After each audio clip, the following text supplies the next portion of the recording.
Hello, everybody. I am Conquering History Games, and welcome to not just a new campaign, but a brand new game on the channel. The long-awaited, the long-anticipated Crusader Kings III from Paradox Interactive. And the first thing I want to do is say thank you very much to Paradox Interactive for providing me with a key, free Steam key for the game. Thanks and appreciation to them. So I've gone through the tutorial. I've done, of course, a little bit of Noob Island running, and I've been debating what it is that I wanted to play as. Now, you could just look at the title of the series, and you already know. But in case you haven't, basically my thought process for who I wanted to play for this first run was I was thinking, there's going to be some big time people, people on YouTube have a lot more subscribers than I am, and just characters who are generally more well known and popular who are going to probably be played. Nothing wrong with that. And I figured that the Fate of England was probably going to be the thing that people did first, so we're probably going to see a lot of William the Bastard, who later becomes William the Conqueror runs, maybe some either Harald or Harold if they wanted a little bit more of a challenge, and maybe some people who even wanted to play King Sven if they want to go for that outside bet, because he has a little bit more distant claim to the Isles of Britain. But I wanted to instead play a dynasty that I've wanted to feature on the channel for some time now, but I just haven't taken that time that's needed to play them. And that is going to be up here as the King of Scotland, King Malcolm. I'll get more into why I want to play him and why I think he's interesting as we go through. I guess I should first read these things. So we're going to be starting at the 15th of September, 1066 start, the traditional start. When the childless King Edward the Confessor died, it plunged England into a succession crisis unlike any that had come before. Three men attempted to secure the throne for themselves: Harold Godwinson, William the Bastard, and Harald Hardrade, while Svend and Malcolm stood by, ready to pounce at any sign of weakness, who will stand victorious after this tumultuous time in history. So we're going to be King Malcolm of Scotland, also known as Canmore, which roughly translates to Great Chief of the Dunkeld Dynasty. Known to Scotland as a Great Chief, Malcolm III's situation is tenuous but full of opportunity. To the south, the rich lands of Northumbria lie vulnerable as England is torn apart by war. But Norse warlords and Gaelic Highlanders yet contest the king's rule at home. The British Isles teem with dangers and opportunity. Can you pluck a rose from this garden of thorns? So this is the man. We're just going to be playing on normal difficulty. No achievements available because we're not going to be doing Iron Man. For those of you who have not been on the channel before, even though I like to achievement hunt, when I'm doing something specifically for the channel, I do not play it on Iron Man mode so that I can save in between each episode, so that in case there's an issue where the recording stops because I wasn't tracking how much space was on my drive, or my mic cuts out, or some sort of technical issue like that, and then I end up having a useless episode and I can't revert the save back, so then I either have to do something where I put up an episode where I'm muted, or I have to then skip it, and then I'm 20 years in the future between episodes and nobody knows what's going on. So that's why I don't play Iron Man mode for YouTube. That's for you guys. So for this initial campaign on the channel, I'm probably going to play with these later. I'm just going to leave everything default so we can see how it plays out. A couple of interesting things that you can do here, just incidentally, is you can actually stop the end date from happening, which I think that's kind of cool. And there's other things that you could do. For example, one that I thought was interesting was the sexuality distribution. You can have all sexualities in the game be equally distributed, or you can go for any of the others, like homosexuality or asexuality, which I think is kind of interesting, having one of those become the common, like kind of the default sexuality. Like that could sort of be an interesting challenge, maybe.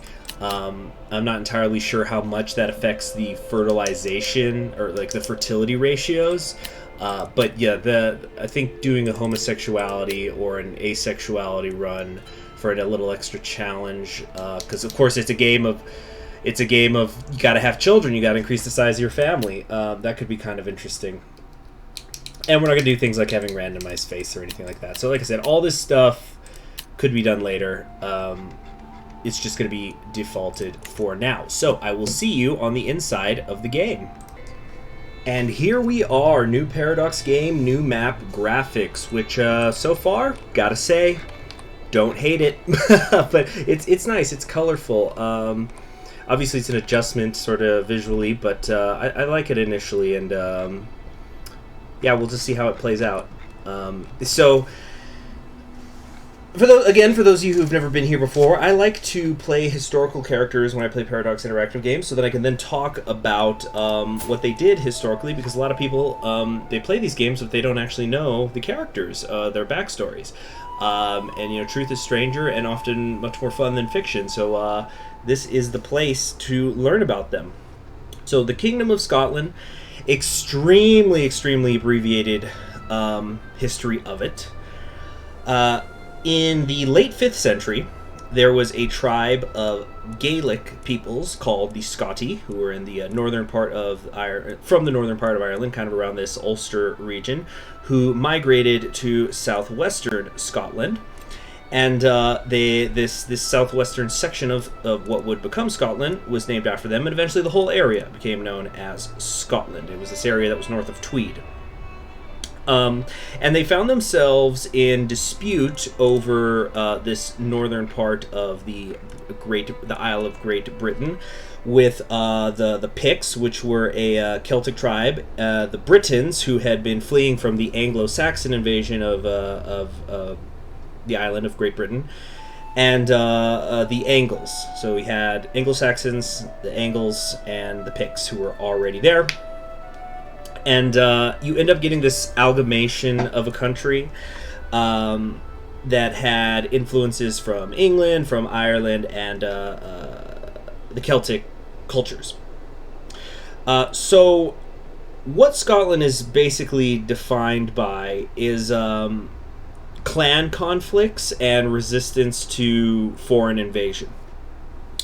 Rome, the ancient Roman Empire, tried many times to conquer Scotland. Of course, you probably have heard of Hadrian's Wall, which was down here, but then later on Antonius Pius set up a wall, I think it was right here, from Forth to Clyde, and that was in the year 140. A later emperor, Septimus Severus, in 208 tried to conquer them, so did Theodosius in 368. Of course, some of these you could almost say were preemptive strike wars, because the Picts would continuously invade southward into Roman Britain, but we're not here to talk about Roman Britain in too much detail. The Saxons under Edwin, King of Northumbria, attempted to conquer it. And then in the year 848, Kenneth MacAlpin united the Scottish and the Pict people, and called himself, you know, he eventually becomes the first king of Scotland, even though he's not really the king of all of Scotland. Very similar to how Alfred the Great, you know, we call him the first king of England, even though he certainly did not rule all of what we call England. So this kingdom that was established in the northern part of this greater peninsula area here eventually goes south and is able to take Edinburgh. Gosh, I'm trying to skip over some details because I want to keep this relatively short.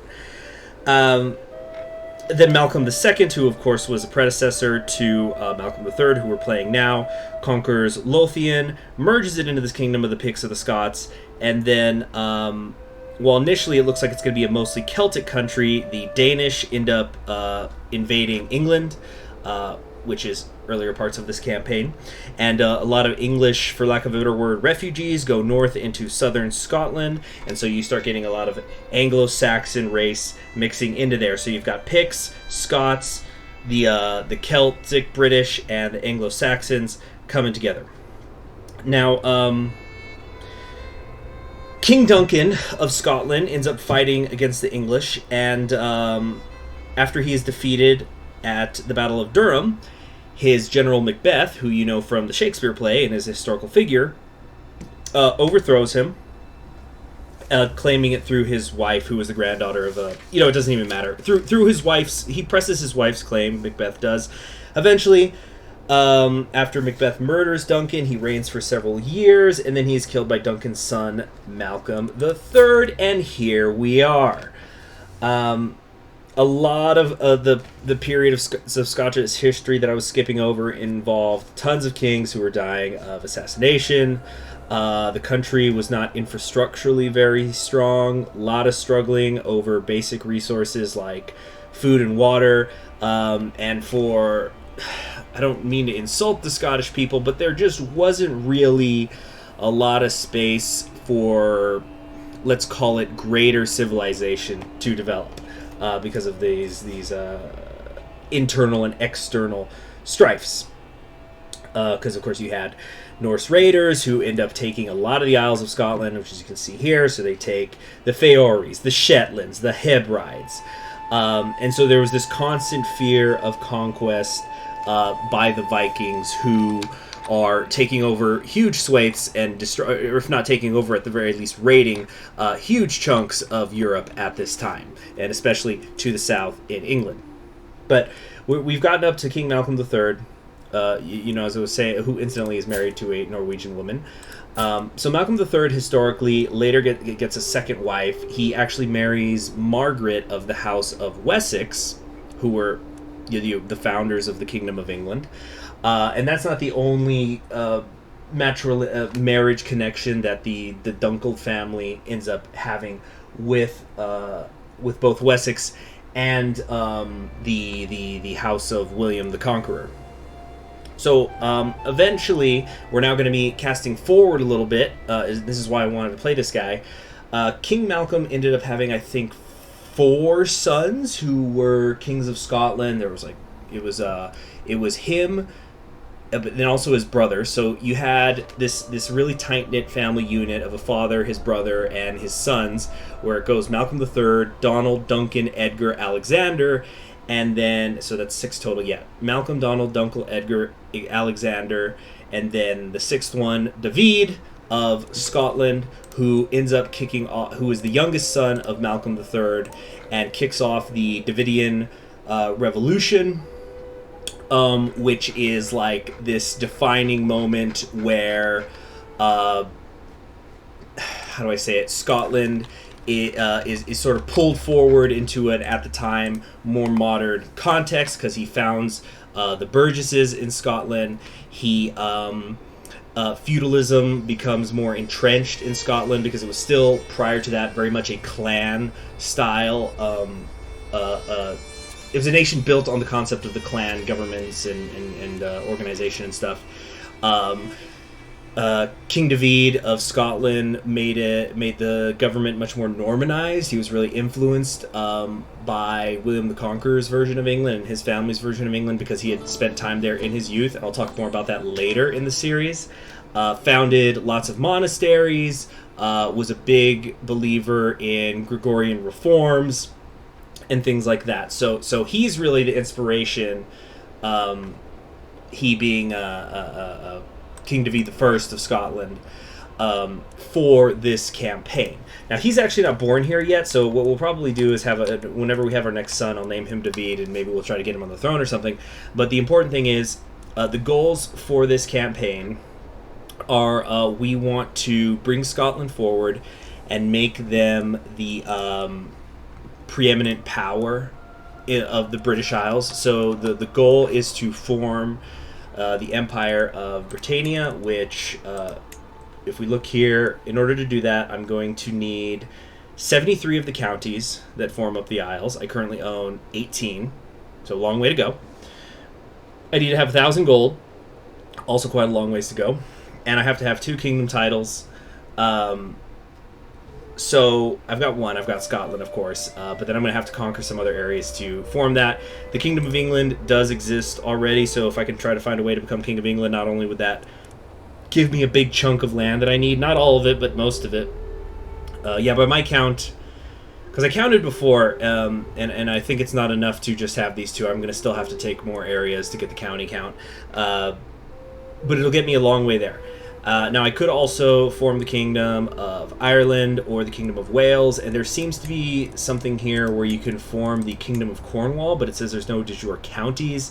I'm not entirely sure how this works. I think this just might be something they did so that, because like Cornwall has historically had a little bit of independence from England, but I think that this was something that they just put in here so that the King of England can create a second title very easily, and then he or she, whoever's the ruler of England, ends up becoming the driving force in forming the empire, and so it makes it harder for the people around them. I'm not entirely sure. But the point is we're going to try to win, and we're just going to have to take the opportunities as we find them. We are surrounded by enemies. We've got a little bit of Norway touching us. We've got the Kingdom of the Isles to our west. England, of course, is the major threat that's to our south. They're currently fighting a war against William and Harald. And I think we actually might kind of want... It's sort of tough because we're just going to have to see what happens. On the one hand, like if King Harold II wins, he is actually an Anglo-Saxon and... like where's the culture, and it is an Anglo-Saxon culture country, so he'd have a pretty stable kingdom if he can manage to fend off the invasions. So even though if he wins, he'd be relatively weak compared to the others, meaning like in terms of geographical size, because like if the King of Norway up here, Harald Hardrade, he wins, he's going to have 2 countries under his belt, but he'll have to deal with instability. So it's touch and go. We don't know what's going to help us, but we do, of course, want to take over England, and we might have to just try to do it through marriage. Speaking of which, my first goal here is I want to try to get the House of Wessex into my domain. So, marry them to a child of mine or something. So I think that there is a member of the House of Wessex in, yeah, here we go. Yeah, Christina Edwarda Thor of Wessex. She's only 19 years old. She is homosexual. We won't let that stop us, but we're going to try to see if we can invite her. We're going to try to sway her and see if we can eventually invite her into the court. Right now, she will not do it. She's got a high opinion of her king. That could change if the king changes. And, maybe also some members of her family as well. We'll try to get them to come join us, but it's going to be a little tricky because some of them, like one of them is an earl, another one is a countess, so they have land. You can't invite them. You cannot invite them. So that's the goal for the series. I swear we're going to unpause, hopefully. Well, maybe. Yeah, we're just going to try to form the empire, and we'll just explore new mechanics along the way, and I'll talk about them as we go. So right now, our son, Prince Duncan, is 6 years old. I got to get this fan on, just get some air circulating. Still, I do live in the desert. So, oh yeah, I guess I should actually just go over my character. So, King Malcolm III Canmore of Scotland, I've got a really good feeling about how he's going to do, because another thing I forgot to mention that he did historically is that he subscribed to the Conquering History Games YouTube channel, which gave him great insight into the political procedures of medieval European feudal society. And so that's why he was able to set up both himself, his brother, and all his sons for success as kings of Scotland. So if you subscribe to the Conquering History Games channel, which you're watching now, you also could perhaps become the King of Scotland and your children as well. But let's actually look at the traits that he starts with here. He is wrathful, which, okay, lowers my diplomacy, increases my martial, lowers my intrigue, natural dread plus 20. I am cynical, which increases my intrigue learning. Faith conversion cost is lowered. Opinion of cynical characters plus 10%. Monthly piety minus 20%. I am arrogant, which increases my piety every month, but lieges and vassals and humble characters like me less. I'm a charismatic negotiator. Monthly diplomatic lifestyle experience plus 30%. Diplomacy plus 6. Okay, so we're probably going to go for diplomacy, I would think. I am quick, which is nice. It's not genius, but it's a plus 1 to everything, and my monthly lifestyle experience increase is plus 10, and it's congenital, so that's really good. I've got pretty good stats. Looks like I'm double digit on everything, but learning, okay.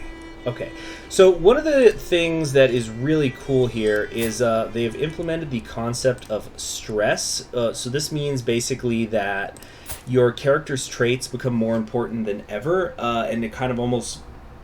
It doesn't force you to role play as what your character would do, but it can create problems if you're not acting the way your character's traits say they do. Where basically your stress levels can go up, and the more stressed you are, the more negative things that are going to happen to you, like your health. So you want to watch out for that.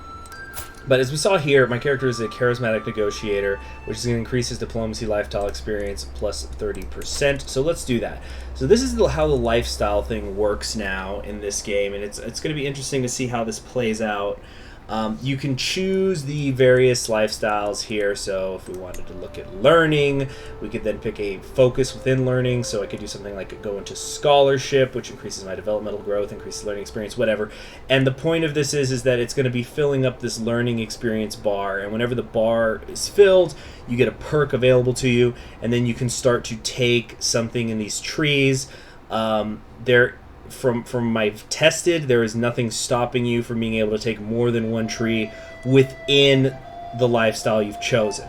So for example, if you did learning lifestyle, you could be doing something in whole of body and in scholar at the same time. You could be filling both of them up.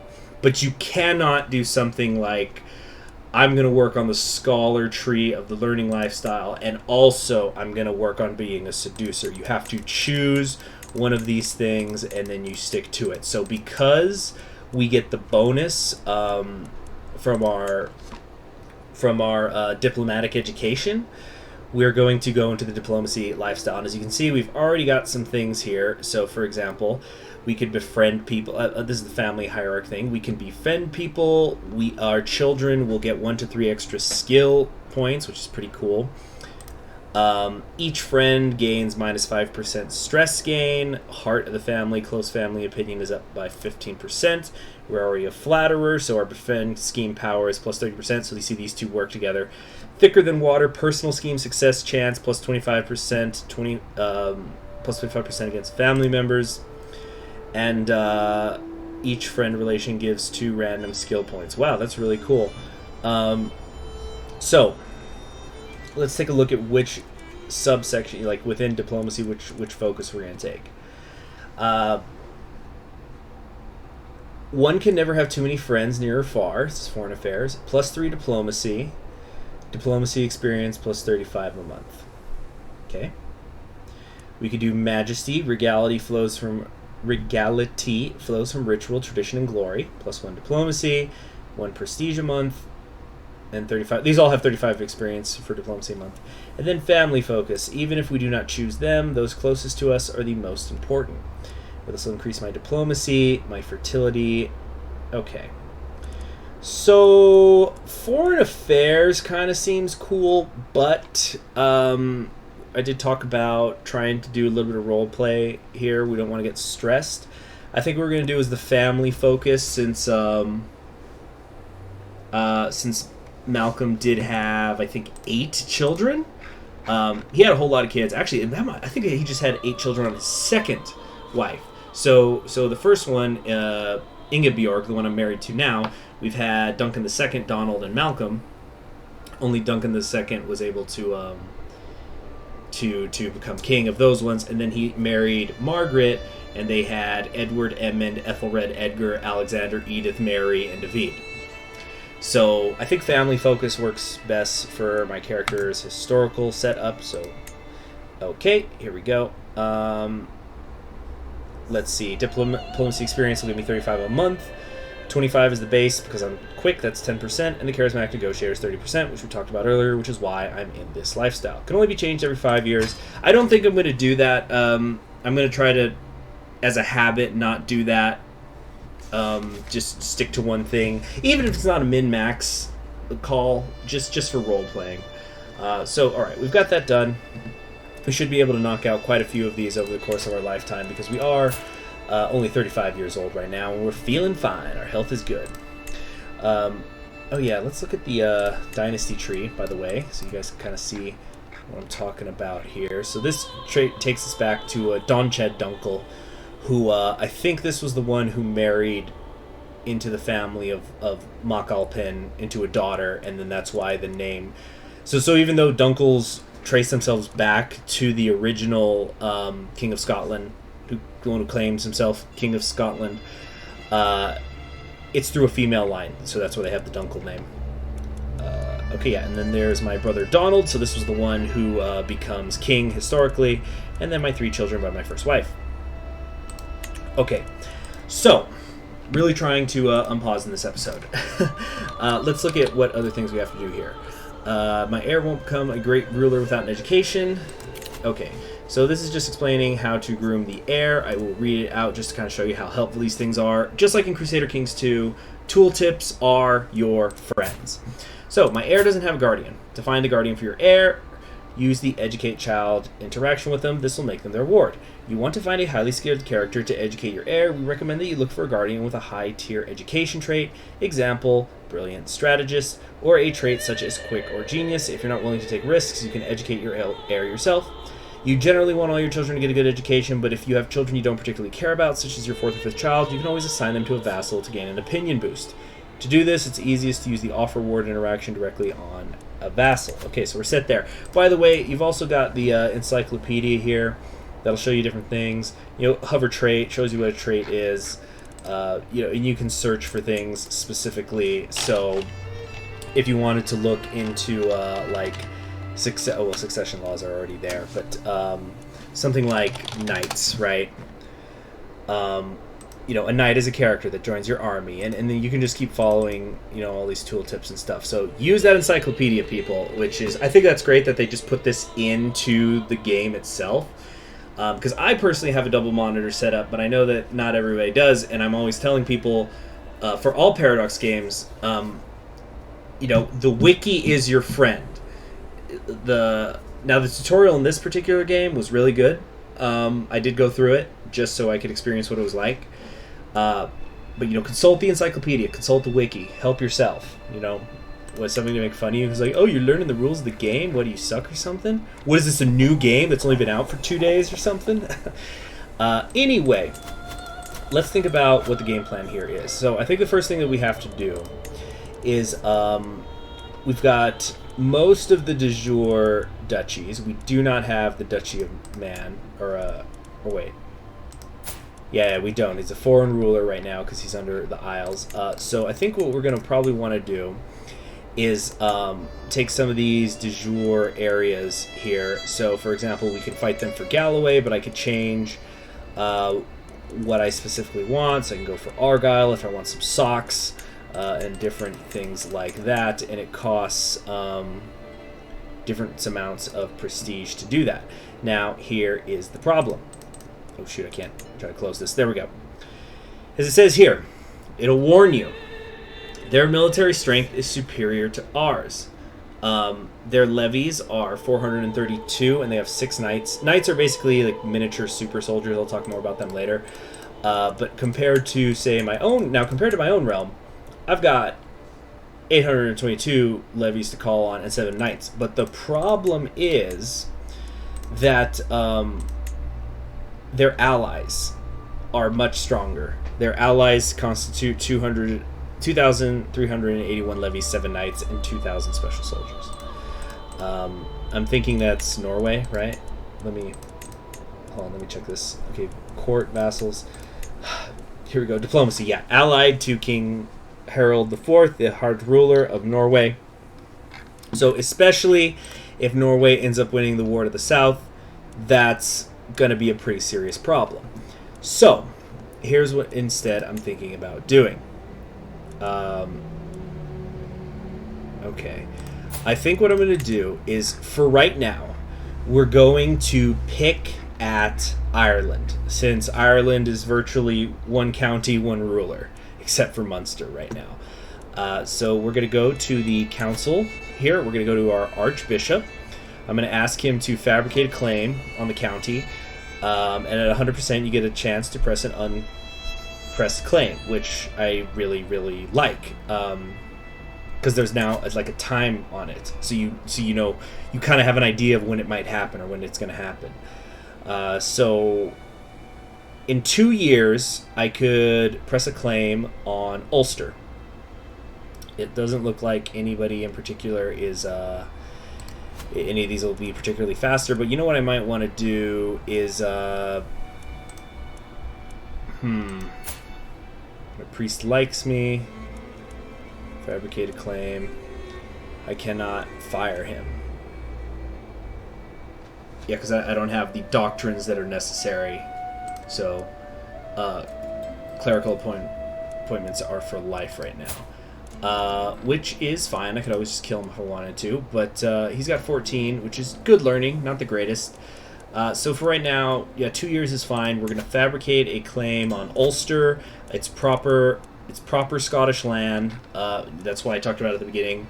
You know, the Scots, the Gaelic Scotty, they came from this area, so it's just proper Scottish clay. We got to go back and take what's ours, and we'll start working on perhaps making ourselves king of Ireland as well, or at least holding some duchies over there, while we wait for an opportunity to strike elsewhere, be it into Wales, be it into the Isles, preferably taking these things from Scotland, or maybe even taking advantage of a chaotic England.